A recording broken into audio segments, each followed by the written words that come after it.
Bloomberg Audio Studios. Podcasts, radio, news. The Stock Movers Podcast, your roundup of companies making moves in the stock market, harnessing the power of Bloomberg data.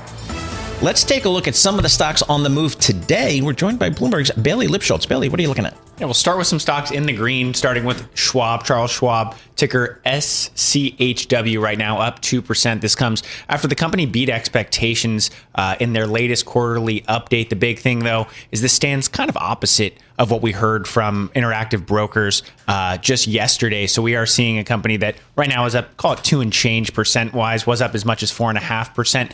Net revenue better than expected, driving beats across most lines, according to some of the analysts looking through the notes.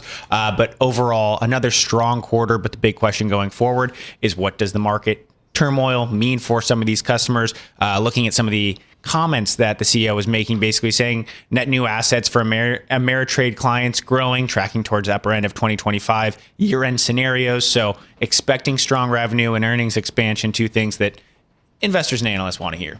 I mean, we talked to the Schwab people. Funds are still flowing in. They're retail clients. They've been buyers over the last several weeks. JP Morgan put out a note saying, I think, north of $22 billion in total inflows and buying power since Liberation Day. So investors, retail, and the like are more than happy to buy Wall Street's dip with the long-term view. I mean, Schwab has a lot of those like index ETFs that people just dollar cost average in even throughout the market downturns. Yeah, it's about Eric Balchunas from Bloomberg Intelligence, who covers the ETFs. He's been talking about that.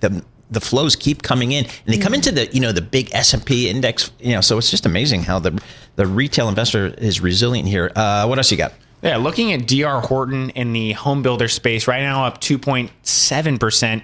Trades under the ticker DHI. Results, not that great. Revenue forecast missing expectations. Tough market for home builders. Obviously, you're dealing with the impact of tariffs and the uncertainty around that, given they source a good chunk of their lumber, I think about 20% through Canada. Obviously, we're dealing with a market environment that interest rates are higher. That's going to keep people on the sidelines from buying new and used homes. But looking broadly speaking, maybe better than feared, investors wanting to buy the dip, but not a huge move. We're talking about a stock that's still down about 14% year to date. So could be short covering, could be investors maybe betting that the bottom is in. But obviously, we are very much in an uncertain environment. And if you're a home builder, not really great if we do tip into a recession. Exactly. All right. Google.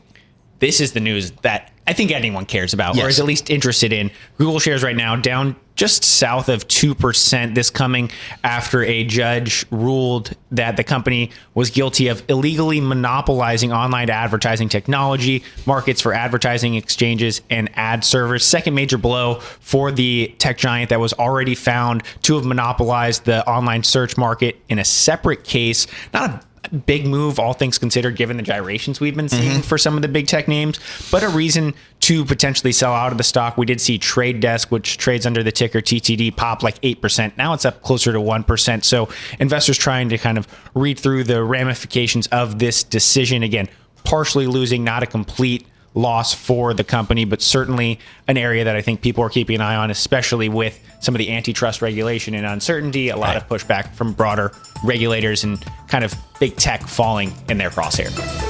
The Stock Movers Podcast from Bloomberg Radio. Check back with us throughout the day for the latest roundup of companies making news on Wall Street. And for the latest market-moving headlines, listen to Bloomberg Radio live. Catch us on YouTube, Bloomberg.com, and on Apple CarPlay and Android Auto with the Bloomberg Business app.